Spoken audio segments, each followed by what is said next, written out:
안녕하세요 여러분. 듣기만 해도 올라가는 경제상식 시간입니다. 오늘은 미국의 재정 상황을 둘러싼 여러 이야기와 이게 또 우리 경제에 어떤 영향을 미칠 수 있는지, 그리고 다음 주 주목해야 할 경제 소식들까지 좀 깊이 있게 파헤쳐 보겠습니다. 최근 미국 정부의 재정 건전성에 대한 우려의 목소리가 커지고 있는데요. 구체적으로 어떤 점들이 문제로 지적되는지 한번 같이 살펴보시죠. 네, 이게 핵심은 지난 10년 넘게요. 계속된 재정 적자. 그리고 그로 인해서 능덩이처럼 불어난 연방정부 부채죠. 특히 세금 감면 조치로 정부 수입은 좀 줄었는데 금리가 오르면서 빌린 돈에 대한 이자 부담은 훨씬 커졌어요. 수입은 줄고 이자 부담은 늘고. 네, 맞습니다. 근데 여기서 또 주목할 부분은 현재 행정부하고 의회가 이런 재정 적자 문제를 해결할 뚜렷한 방안에 합의를 보지 못하고 있다는 점이에요. 합의가 안 되고 있군요. 그렇죠.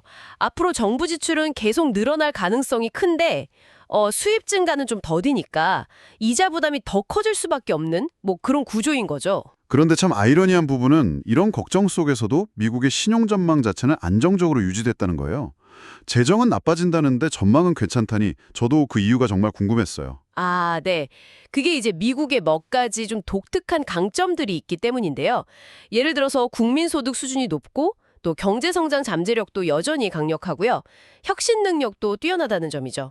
기본적인 펀더멘털이 강하다. 네. 하지만 무엇보다 중요한 건 바로 기축통화. 즉 세계의 기준이 되는 돈인 달러의 힘입니다. 달러. 네, 전 세계가 달러를 쓰니까 미국은 돈을 빌리는 데 있어서 다른 나라들보다 훨씬 유리한 위치에 있는 거예요.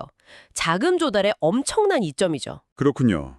그 기축통화라는 지위가 정말 크네요. 네, 그렇죠. 좀 더 큰 그림에서 보면요. 다른 나라들이랑 비교했을 때 상대적으로 좀 효과적으로 작동하는 통화 정책이라던가 아니면 경제 위기 관리 능력 같은 것들, 이런 것들도 미국의 금융 시스템을 안정적으로 받쳐주는 중요한 요인으로 평가받습니다. 그렇군요. 그럼 앞으로 상황이 좀 더 좋아지거나 아니면 반대로 더 나빠질 가능성은 없을까요? 신용 등급이 바뀔 수도 있는 건가요? 네, 물론 가능성은 있죠. 만약에 정부가 세금을 더 걷거나 지출을 크게 줄이는 그런 과감한 재정 개혁을 성공시킨다면 신용등급이 올라갈 수도 있습니다. 개혁이 성공한다면? 네, 반대로 예상보다 재정 상황이 훨씬 빠르게 나빠진다면 등급이 내려갈 수도 있겠죠. 특히 지금 당장은 가능성이 낮다고 보지만 만약에 전 세계 투자자들이 갑자기 달러 자산을 팔기 시작한다면 그건 좀 무서운데요. 그렇죠. 그렇게 되면 금리가 급증하면서 이자 부담이 감당하기 어려워질 수 있어요. 등급 하향 압력으로 작용할 수 있는 거죠. 가능성은 낮지만 시나리오 중 하나군요. 네. 이게 중요한 질문에 던지게 하는데요. 중장기적으로 봤을 때 미국의 경제 회복세가 좀 약해져서 투자자들이 과연 달러가 안전한가? 이런 근본적인 의심을 품게 되는 경우 이때도 비슷한 위험이 있을 수 있습니다. 이처럼 미국의 거시 경제 상황에 여러 변수가 작용하는 가운데 다음 주에는 이런 큰 흐름을 실제 데이터로 확인할 수 있는 중요한 발표들이 예정되어 있어요. 기술하고 소비 분야 소식들이 특히 눈에 띕니다. 먼저 기술 분야를 보면요. 19일에는 AI 칩 선두주자죠. 엔비디아 CEO의 기조 연설이 있고요. 그리고 20일부터 23일까지는 대만에서 아시아 최대 IT 전시회 중 하나인 컴퓨텍스 행사가 열립니다. 컴퓨텍스.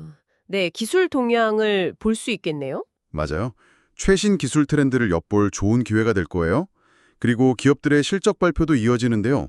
20일에는 주택개량용품점인 홈디포, 그리고 보안업체 팔로알토 네트워크스, 21일에는 중국 검색엔진 바이두, 대형 유통업체 타겟, 스노우플레이크, 그리고 줌 화상회의 서비스 있죠.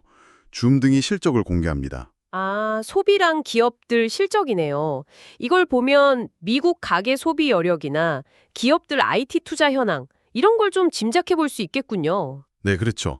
그리고 22일에는 미국 노동시장 상황을 보여주는 주간 신규 실업수당 청구 건수, 이거랑 함께 기업들의 경기 전망을 보여주는 지표인 5월 PMI, 구매관리자 지수 예비치가 발표됩니다. PMI도 중요하죠. 네, 또 어구부츠로 유명한 신발 브랜드 데커스의 실적도 나오니까 전반적인 경제활동 수준을 가늠해 볼 수 있겠네요. 네, 오늘 미국의 재정 문제와 그 배경, 그리고 달러의 그 특별한 역할에 대해서 이야기 나눠봤습니다.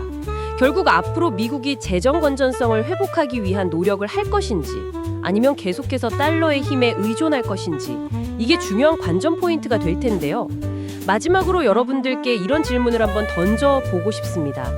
현재로서는 거의 불가능하다고 여겨지지만 만약 달러의 기축통화 지위를 뿌리부터 뒤흔들 수 있는 그런 예기치 못한 사건, 소위 블랙스완이 나타난다면 과연 어떤 모습일까요? 한 번쯤 생각해 보시면 흥미로울 것 같습니다.